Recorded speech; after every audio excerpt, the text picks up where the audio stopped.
नमस्कार मंडळी, नवीन एका इंटरेस्टिंग व्हिडिओमध्ये सर्वांचं मनापासून स्वागत आहे. मित्र, महाराष्ट्रातील दिव्यांग बांधवांसाठी अतिशय महत्त्वाची आणि मोठी खुशखबर या ठिकाणी आलेली आहे.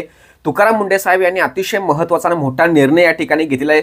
तुम्हाला सर्वांना ठाऊक असेल की दिव्यांग हक्क अधिनियम 2016 आणि त्यातील कलम हा 33 आणि 34 हा अतिशय महत्त्वाचा आहे.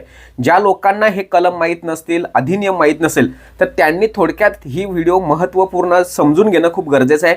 एक लक्षात ठेवा, दिव्यांग हक्क अधिनियम 2016 नुसार जे काही कलम 34 आणि 33 हे जे दोन कलम आहेत, त्या कलमानुसार दिव्यांग बांधवांना प्रत्येक भरतीमध्ये, त्यामध्ये सरळ सेवा असेल किंवा इतर जे काही मंडल असतील, संस्था असतील किंवा शासकीय कार्यालय असतील, तर या सर्व ठिकाणी त्यांना 4% आरक्षण दिलेलं आहे. परंतु तुकाराम मुंढे साहेब यांनी या सर्व गोष्टींचा आढावा घेतला असता अनेक ठिकाणी ही जी पदं आहेत ही रिक्त आहेत आणि त्या ठिकाणी चुकीच्या पद्धतीच्या लोकांची नियुक्ती केलेली आहे. आणि याच विषयावर तुकाराम मुंढे साहेब यांनी अतिशय महत्त्वाचा निर्णय घेतलाय. तर याविषयी तुकाराम मुंढे साहेब यांनी असं म्हटलंय की या संदर्भात एक समिती गठीत होणार आणि या समितीच्या माध्यमातून कोणत्या विभागामध्ये किती पदं रिक्त आहेत आणि जी काही इतर लोकांना जे पदोन्नती केलेली आहे त्यांचा संपूर्ण लेखाजोखा बाहेर काढून त्या ठिकाणी जर इतर व्यक्ती जर नियुक्ती झाली असेल तर त्यांना दुसऱ्या ठिकाणी ट्रान्सफर करून जे काही दिव्यांग बांधवांसाठी हक्काचं जी पद होतं ते पद त्यांना दिलं पाहिजे. त्याचबरोबर महत्त्वाचा निर्णय बघा, आता आपल्याला अनेक योजनांचा लाभ घ्यायचा असेल तर मंत्रालयाच्या अनेक विभागाशी संपर्क साधावा लागतो आणि दिव्यांग बांधवांना त्या ठिकाणी चुकीची पद्धतीची वागणूक दिली जाते, त्यांना योग्य तो मार्गदर्शन दिलं जात नाही. आताच आपलं जे संजय गांधी निराधार अनुदान योजनेच्या माध्यमातून जे काही आपण अनुदान घेतो त्या अनुदानाच्या संदर्भात सुद्धा माहिती प्रॉपर मिळत नाही आणि यामुळे दिव्यांग बांधवांना मासिक हप्त्याला मुकावं लागतं. अशातच तुकाराम मुंढे साहेब यांनी अतिशय महत्त्वाचा मोठा निर्णय घेतलेला आहे आणि हा निर्णय आपल्यासाठी अतिशय लाभदायक आहे. तो म्हणजे असा की मंत्रालयाचे जेवढेही विभाग आहेत, आता मंत्रालयाचे 22 विभाग आहेत लक्षात ठेवा, तर हे मंत्रालयाच्या 22 विभागामध्ये जे काही आपल्या दिव्यांगां प्रवर्गामध्ये 21 जे काही गट तयार केलेले आहेत किंवा दिव्यांगांचा प्रकार या ठिकाणी निश्चित केलेला आहे, त्या दिव्यांगांच्या प्रकारानुसार त्या 22 विभागामध्ये त्यांची नियुक्ती केली जाणार आहे आणि ते एका समितीमध्ये असणार आणि त्याचं समितीचे जे अध्यक्ष आहेत हे अध्यक्ष तुकाराम मुंढे साहेब हे असणार आहेत. लक्षात ठेवा, म्हणजे मंत्रालयाच्या स्तरावरती कोणताही विभाग असो त्या विभागामध्ये प्रत्येक विभागामध्ये एक दिव्यांग बांधव असेल आणि त्या दिव्यांग बांधव आणि तुकाराम मुंढे साहेब यांची एक समिती असणार आहे आणि त्या समितीच्या माध्यमातून हे कामकाज या ठिकाणी सुरू असणार आहे.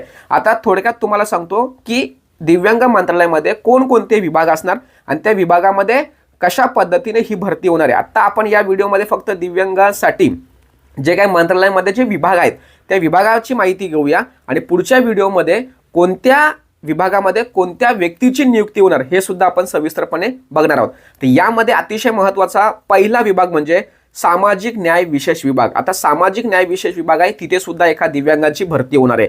त्याचबरोबर विधी व न्याय विभाग असेल, त्याचबरोबर सामान्य प्रशासन विभाग असेल, उद्योग विभाग असेल, त्याचबरोबर विभागाचे अप्पर मुख्य सचिव आणि प्रधान सचिव यांच्यासाठी एक सेपरेट दिव्यांग व्यक्ती म्हणून काम बघणार आहे.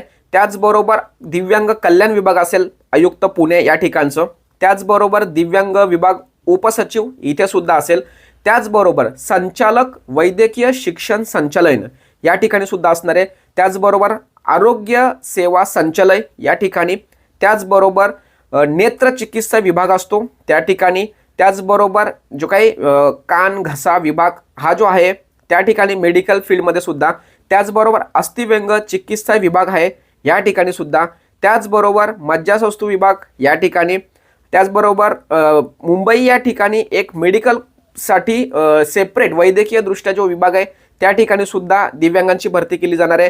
त्याचबरोबर जे काही राष्ट्रीय वाचा श्रवण विभाग आहे त्या ठिकाणी सुद्धा दिव्यांगांची भरती केली जाणार आहे. अशा पद्धतीचे मित्रांनो अनेक वेगवेगळे विभाग आहेत, त्या विभागाची संपूर्ण माहिती मी तुम्हाला देणार आणि या विभागामध्ये कोणता दिव्यांग व्यक्तीची भरती होणार याविषयी सुद्धा पुढील व्हिडिओमध्ये आपण सविस्तर माहिती जाणून घेणार आहोत.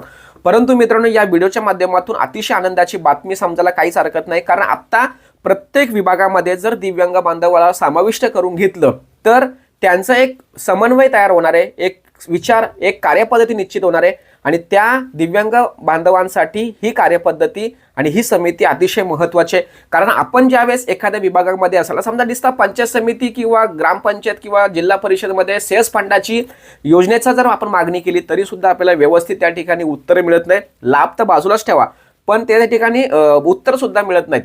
तर अशा परिस्थितीमध्ये या सर्व विभागामध्ये जर समजा आपला दिव्यांग बांधवाचा समावेश झाला तर नक्कीच तो व्यक्ती हा आपल्या बांधवांसाठी काम करणार आहे. त्यामुळे तुकाराम मुंढे साहेब यांनी हा जो निर्णय घेतलाय त्या तुकाराम मुंढे साहेबांच्या निर्णयाला आपण या ठिकाणी सलाम करायला पाहिजे. कारण खऱ्या अर्थाने आत्ता बघा मी काय म्हणतो, खऱ्या अर्थाने आत्ता दिव्यांगांच्या संदर्भात महत्त्वपूर्ण निर्णय या ठिकाणी येत आहेत. लक्षात ठेवा, तुकाराम मुंढे साहेबांनी एक महत्त्वाचा निर्णय घेतला, तो म्हणजे दिव्यांग बांधवांना तुम्ही जर त्रास दिलात, छल केला तर तुम्हाला 5 वर्षाची शिक्षा होऊ शकते, दंड होऊ शकतो. हा अतिशय महत्त्वाचा निर्णय.